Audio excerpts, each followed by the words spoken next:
भाई और बहनों, परमेश्वर जी अपनी वाणी में कहते हैं कि वाणी ही से पहचानिए कुटिल नीत की घात, अंदर की करनी की फिर निकले मुख से बात। कि जो छुपा रुस्तम व्यक्ति होता है ना, जिसके अंदर कुछ और होता है, बाहर कुछ और दिखता है, जिसकी करनी और कथनी में अंतर होता है, कहते हैं ऐसे व्यक्ति का पता उसके शब्दों से चलता है, उसके प्रवचनों से चलता है, उसकी वाणी से चलता है कि उसके अंदर कितनी गंध भरी हुई है, कितना ज्ञान है और कितना अज्ञान है। तो परमेश्वर कहते हैं वाणी ही से पहचानिए कुटिल नीत की घात, अंदर की करनी की फिर निकले मुख से बात। एक अन्य वाणी में परमेश्वर फरमाते हैं कि साधु शब्दां परखिए दुख पड़े घरनार, और सूर वीर जद जानिए जब रण बाजे तलवार। साधु संत भगत की पहचान उसके शब्दों से होती है। औरत की पहचान उस समय होती है जब उसके पति के ऊपर कोई संकट आता है, और सूरवीर व्यक्ति की पहचान उस समय होती है जब वो युद्ध के मैदान में होता है। तो भाइयों और बहनों, इन सतलोक आश्रम के मुख्य व्यक्तियों को परमेश्वर रामपाल जी के सतभक्ति विधान का कितना ज्ञान है और कितना इनके अंदर अज्ञान भरा हुआ है। आज ये वीडियो 2 घंटे का बनेगा या 3 घंटे का बनेगा, ये तो परमेश्वर जाने, लेकिन आज इस वीडियो में परमेश्वर एडी से लेकर चोटी तक इन लोगों के अंदर कितना ज्ञान है और कितना अज्ञान है, और किस प्रकार से भोली भाली नादान संगत के बीच में ये लोग महिमा बनाकर बैठे हुए हैं, सब कुछ परमेश्वर आज क्लियर करवा देंगे। आपने इस वीडियो को बहुत ही धैर्यपूर्वक, शांतिपूर्वक और निष्पक्षता पूर्वक देखना होगा।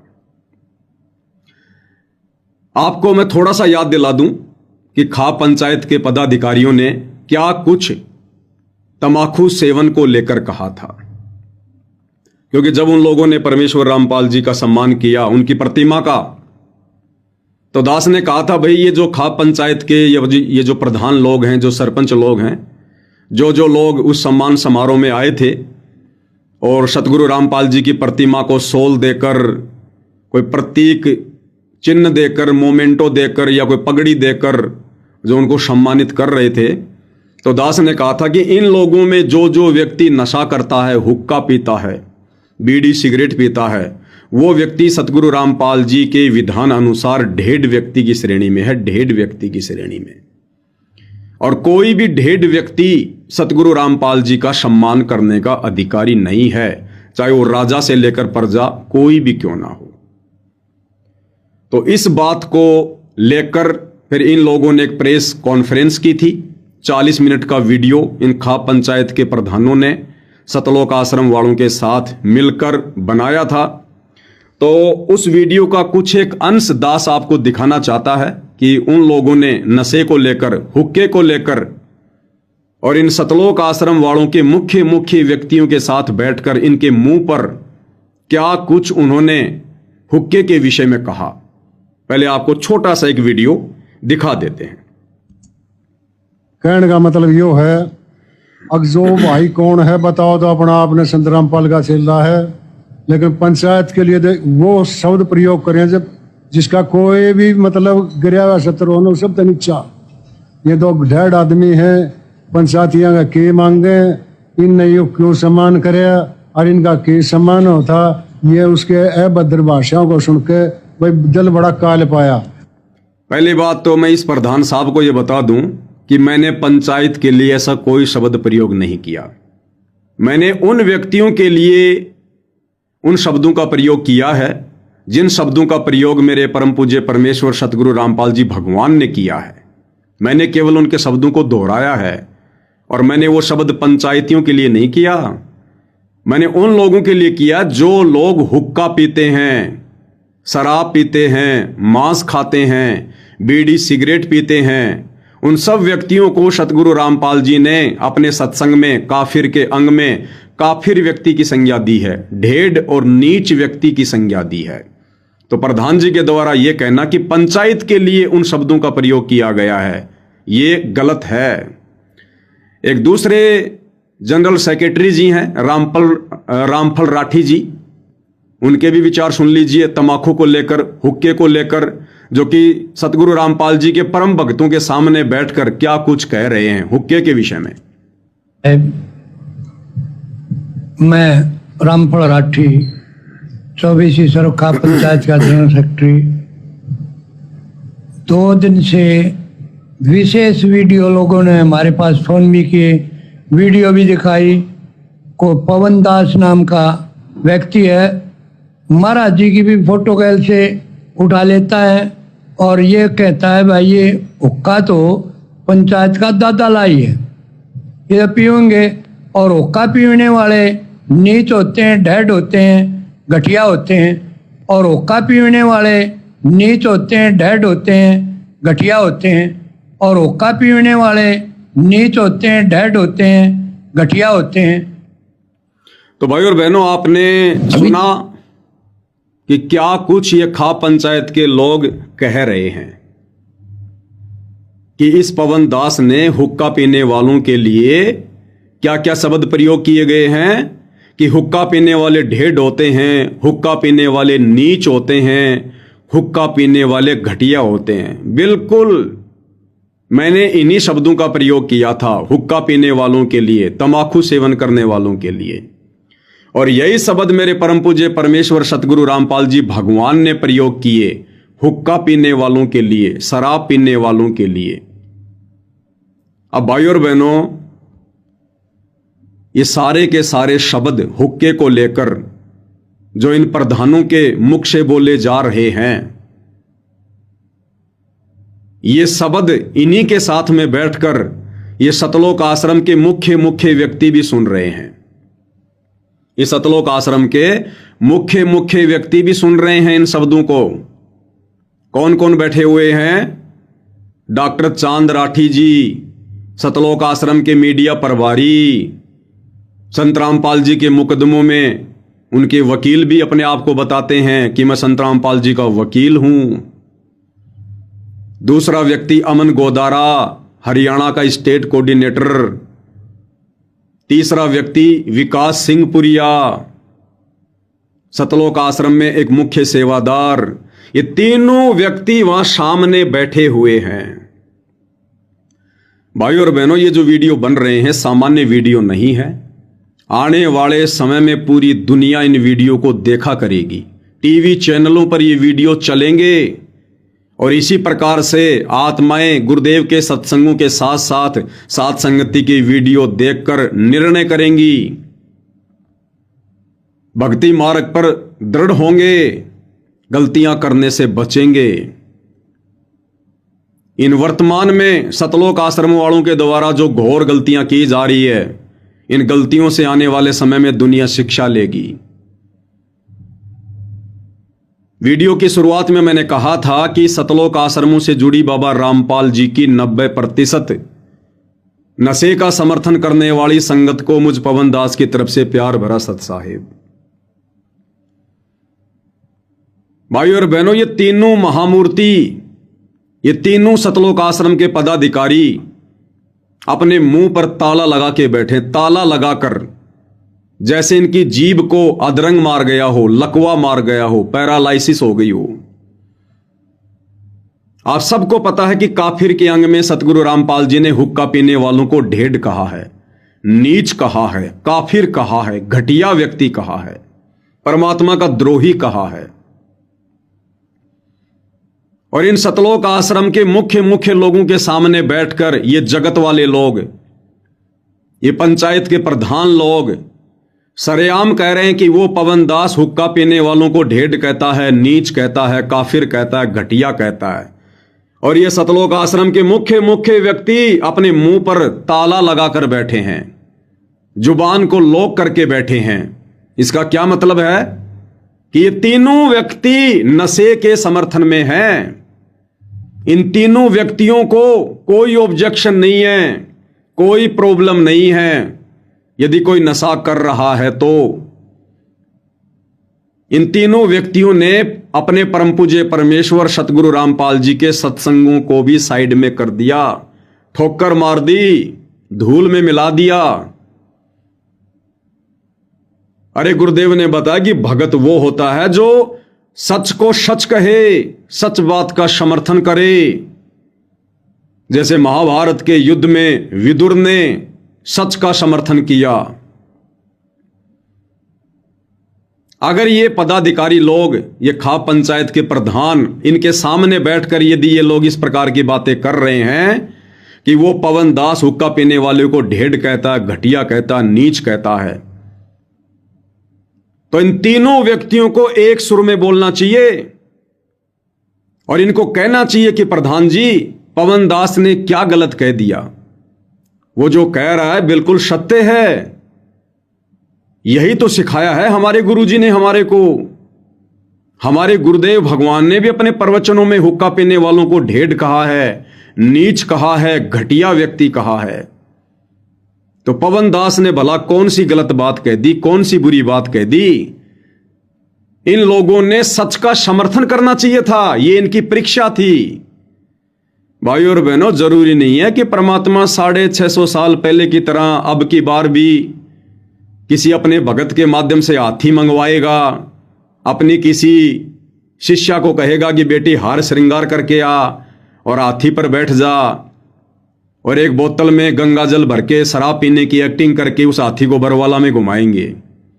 देश काल और परिस्थितियों के अनुसार परमेश्वर अपने प्रत्येक भगत की परीक्षा लेता है। जैसे 650 साल पहले 64 के 64 लाख की परीक्षा ली। 2 भगत बच गए थे जो किसी व्यापार के सिलसिले में बाहर गए हुए थे, अर्जुन और सर्जुन। जब 1 महीने के बाद वो आए तो परमात्मा ने उनकी भी परीक्षा ली, गणिका के घर पर बैठकर। तो वर्तमान में परमात्मा तो वही है। अरे वही कबीर भगवान आज धरती पर सतगुरु रामपाल जी के रूप में आए हुए हैं, और वही भक्ति मार्ग है, वही ज्ञान है, वही विधान है। तो परीक्षा तो परमेश्वर आज भी अपने प्रत्येक भगत की लेगा, प्रत्येक की, कारण चाहे परमेश्वर जी को कुछ भी क्यों ना बनाना पड़े।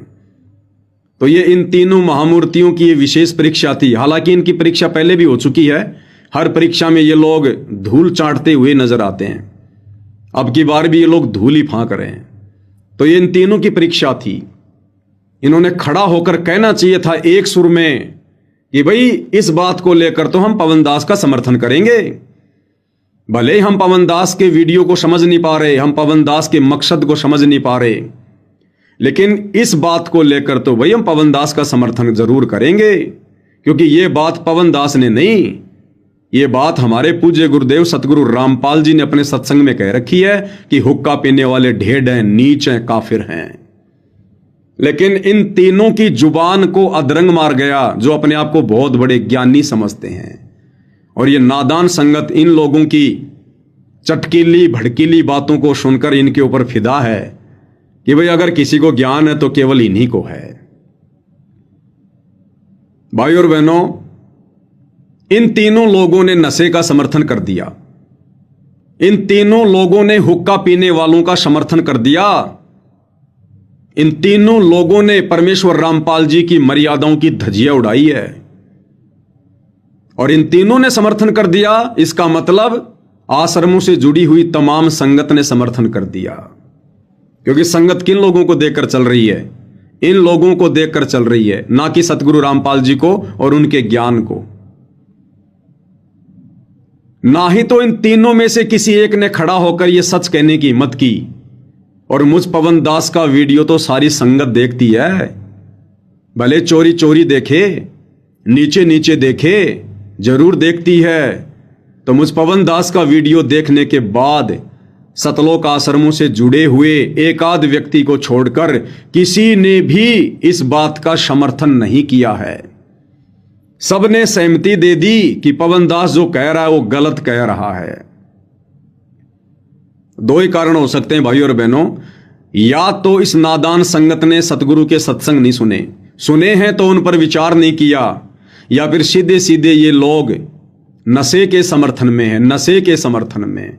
और ऐसे व्यक्तियों को भी उतना ही पाप लगता है, वो भी उतने ही पाप के भागीदार बनते हैं जितना नशा करने वाला व्यक्ति। भाई और बहनों, ये ज्ञान परमपिता परमेश्वर ने हमारे मनोरंजन के लिए नहीं दिया, ये 2-2 बार की जेल, दुनिया से दुश्मनी, सतगुरु रामपाल जी परमात्मा जी ने हमारे मनोरंजन के लिए मोल नहीं ली, हमें ज्ञानी बनाने के लिए, विवेकी बनाने के लिए, भगत बनाने के लिए, सतलोक के लिए तैयार करने के लिए। परमेश्वर कहते हैं ज्ञान संपूर्ण हुआ नहीं, हृदय नहीं छिदाए। भाई देखा देखी भक्ति का रंग नहीं ठहराए।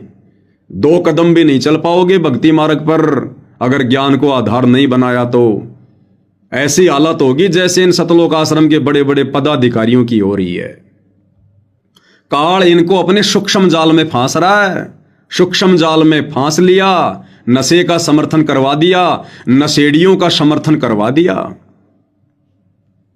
और ये नादान संगत इन लोगों के पीछे आंख बंद करके चल रही है। ऑटोमेटिक परमेश्वर जी के विधान अनुसार ऐसे लोग भी बराबर के पाप के भागी हैं, बराबर के पाप के भागी। सबके अकाउंट में ये काल उसी अनुपात में पाप कर्म लिख देता है। और यही कारण है भाइयों और बहनों, बार बार इस कलयुग की बिचली पीढ़ी में परमेश्वर रामपाल जी के शरण में आने के बाद भी हम लोग मोक्ष से वंचित रह जाते हैं। ये सत्संग परमात्मा ने हमें इसी दिन के लिए सुनाए थे कि बच्चों, इस भक्ति मार्ग पर एक दिन धर्म संकट की स्थिति पैदा होगी। उस समय तुम्हारा गुरु भी तुम्हारे बीच में नहीं होगा। उस समय तुमने केवल गुरु के द्वारा दिए गए ज्ञान को आधार बनाकर ही धर्म संकट की स्थिति में धर्म और अधर्म को पहचान कर तुमने धर्म का साथ देना है। लेकिन आज बड़ी मुश्किल से 10% संगत भी धर्म के पक्ष में नहीं है, ज्ञान को आधार बनाकर नहीं चल पा रही है, क्योंकि संगत सत्संगों को आधार नहीं बना रही है, सत्संगों को आधार नहीं बना रही है। अरे याद करो वो सत्संग पूज्य गुरुदेव भगवान का, जो परमेश्वर जी ने महाभारत की कथा सुनाते समय हमें बताया था। जिस समय दुर्योधन के कहने पर दुशासन अपनी मां समान भाभी को भरी सभा में उसके बाल पकड़कर घसीटता हुआ लेकर आया था, और दुर्योधन के कहने पर वो दुशासन द्रौपदी को नंगा करने का प्रयास करने लगा, उसकी साड़ी खींचने लगा। उस समय भाइयों और बहनों, उस सभा में बड़े बड़े क्षत्रिय लोग बैठे हुए थे, बड़े बड़े गणमान्य लोग बैठे हुए थे। गंगा पुत्र भीष्म पितामह, सूरवीर वो कर्ण और उनका गुरु द्रोणाचार्य, ये 3 बहुत बड़ी तोप थी। जैसे इन खाप पंचायत वालों के सामने ये सतलोक आश्रम के 3 पदाधिकारी बैठे हुए हैं। हालांकि ये लोग इतनी बड़ी तोप नहीं है, लेकिन काफी कुछ ये लोग संगत का मार्गदर्शन करते हैं। तो उस समय महाभारत की उस सभा में जिस समय द्रौपदी का चीर हरण करने का प्रयास किया जा रहा था दुशासन के द्वारा, उस समय वो विश्व की 3 बहुत बड़ी तोप बैठी हुई थी। गंगा पुत्र भीष्म पितामह, कर्ण और द्रोणाचार्य। लेकिन भाइयों और बहनों, अपनी आंखों से देखकर भी, कानों से सुनकर भी कि दुर्योधन जो कर रहा है वो गलत है, नीति के खिलाफ है, विधान के खिलाफ है। भाभी तो मां समान होती है। सारी बातें जानकर, देखकर, सुनकर भी वो लोग अपनी जुबान पर ताला लगाकर बैठे रहे, बोलने की हिम्मत नहीं की। और अंत में क्या हुआ उनके साथ में? उनकी दुर्गति से मौत हुई, दुर्गति से मौत। परमेश्वर अपनी अमृतवाणी में कहते हैं कि द्रौपदी चीर हरण में भीष्म, कर्ण और द्रोण ने कहीं ना आडी तिथि, ताते महाभारत के युद्ध में उनके साथ ऐसी भयंकर बीती। उनका बक्कल उतरा, दुर्गति से मौत हुई, उनकी दुर्गति से।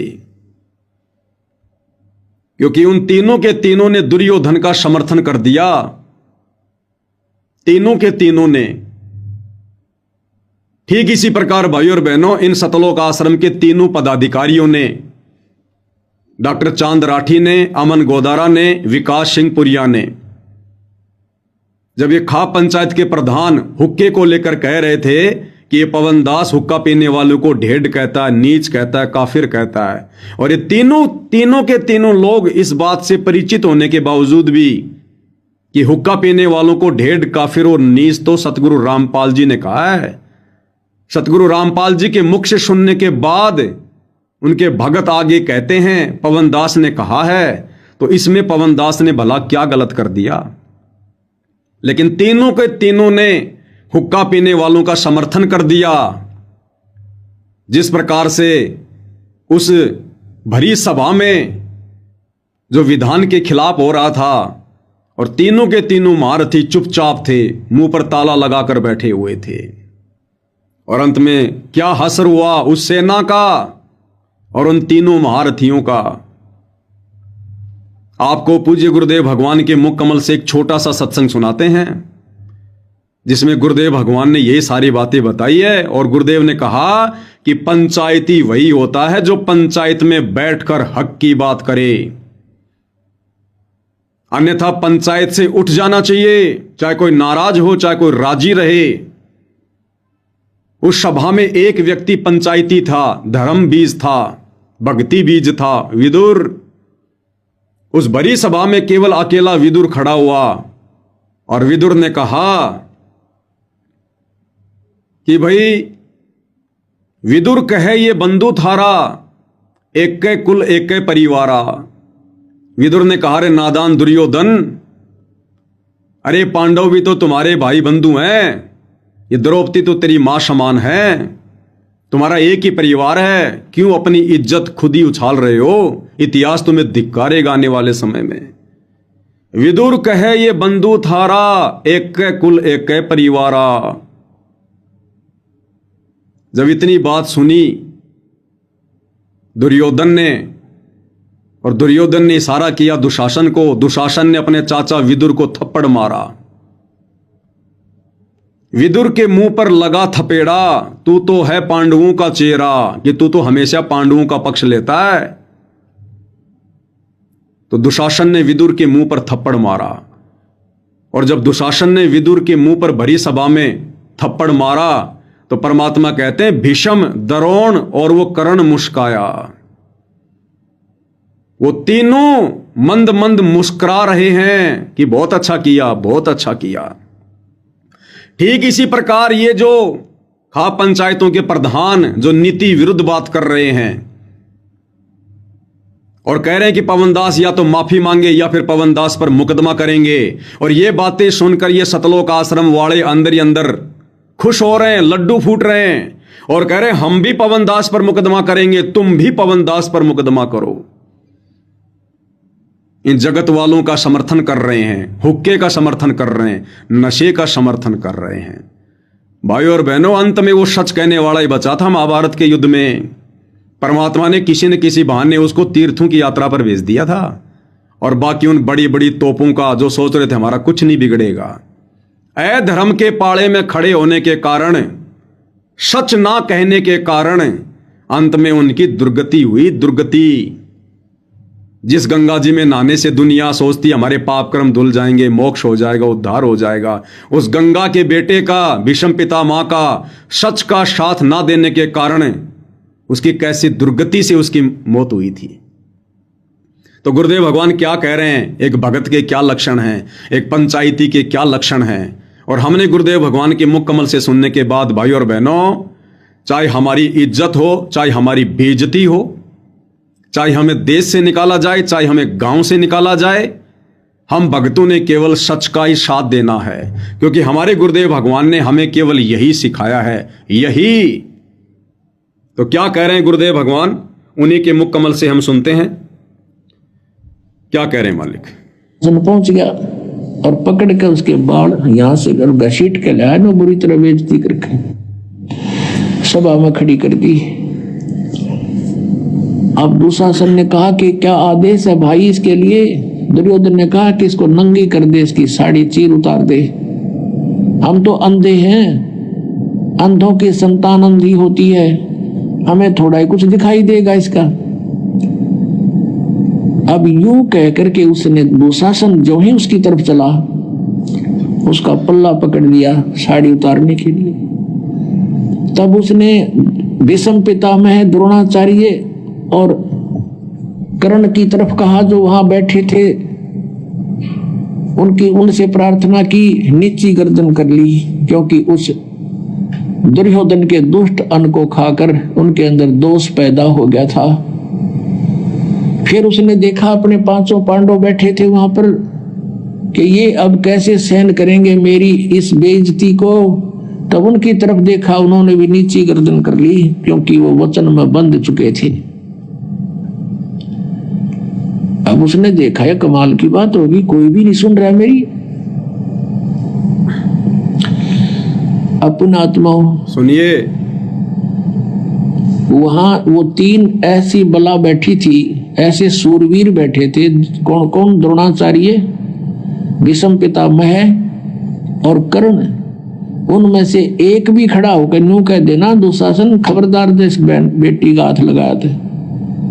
निकम्मो तुम क्या कर रहे हो? ऐसा जुल्म के तो देखा ना सुना, ऐसी बेइज्जती कर रहे हो तुम। तो दुर्योधन की हिम्मत नहीं थी, वो इतने सूरवीर थे, उनको पता था कि न एक बार हथियार उठा लिया थारा सारा वकल तार देंगे।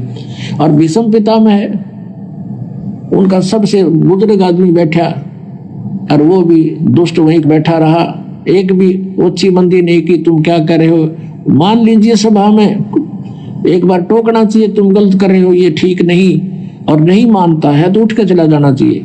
वो उठकर भी नहीं गए, तीनों के तीनों वहीं बैठे रहे। उनके मन में दोष था कि हम भी इसको नंगी देखें, नहीं तो उठ के चले जाते। नहीं मानते, ना खड़ा होकर कहना चाहिए था भाई गलत कर रहे हो, और फिर भी नहीं मानते हैं बच्चे तो उठ के चला जाना चाहिए। ये नियम होता है सभा का, एक सभ्य व्यक्ति का नियम होता सभा का। तो इसी प्रकार भाई और बहनों, यदि इन सतलोक आश्रम के तीनों पदाधिकारियों में से, चाहे वो चांद राठी हो, अमन गोदारा हो या विकास सिंह पुरिया हो, अगर इन तीनों में से एक की भी आत्मा जागृत हो जाती, एक ने भी यदि सच कहने की हिम्मत की होती और खड़ा होकर कह देता उन खाप पंचायत के प्रधानों को कि भाई सरपंचों तुम्हारी सारी बातें सही हैं, लेकिन भाई इस बात पर पवन दास पर किस बात का मुकदमा होगा? आप किस बात का मुकदमा करने की बातें कह रहे हैं? किस बात पर आप पवन दास से माफी मंगवा रहे हैं? ठीक है, हमारे और पवन दास के विचार वर्तमान में मेल नहीं खा रहे, लेकिन भाई ये जो बात कही है पवन दास ने, हुक्का पीने वालों के लिए ढेर है, नीच है, काफिर है, ये बात पवन दास ने नहीं कही, उसके तो शौपन में भी नहीं थी। ये बात उसने अपने गुरुजी से सीखी है। सतगुरु रामपाल जी ने अपने सत्संगों में सार्वजनिक तौर पर कही है, और इस बात का तो भाई हम उसका समर्थन करेंगे, भले हमारे और उसके बीच में लाख मतभेद हैं, लेकिन सच को सच कहना हमारे गुरुजी ने सिखाया है। अगर इन तीनों में से एक भी बला खड़ी होकर ये बात कह देती उन सरपंचों को, प्रधानों को, तो उन प्रधानों की इतनी औकात नहीं कि वो आगे बढ़कर 2 शब्द और बोल सकें। लेकिन इन लोगों के मन में तो लड्डू फूट रहे थे कि पवन दास पे मुकदमा होगा, पवन दास जेल में जाएगा, और हमारा धार्मिक धंधा फिर इसी प्रकार से चलता रहेगा, कोई रोक टोक नहीं होगी। जिस प्रकार से उन तीनों के मन में भरी सभा में लड्डू फूट रहे थे, भीष्म पितामह के दिल में, द्रोणाचार्य के दिल में और उसके वो कर्ण के दिल में, कि द्रौपदी को नंगा किया जाएगा, हम द्रौपदी को नंगा होते देखेंगे। उनके मन के अंदर मलिनता थी, गंदगी थी, जिस कारण से वो चुपचाप बैठे रहे। क्यों? दुर्योधन का मलिन अन्न खाने के कारण उनका मन भी मलिन हो गया था। ठीक इसी प्रकार इन हुक्का पाड़ों की कुसंगति करने के चलते इन सतलोक आश्रम वालों का मन भी मलिन हो चुका है। इनकी आत्मा मर चुकी है, डेड हो चुकी है, इनकी बैटरी लगभग डिश हो चुकी है। तो आने वाले समय में इनके साथ में क्या बनेगी, ये तो परमेश्वर का विधान ही तय करेगा भाई और बहनों।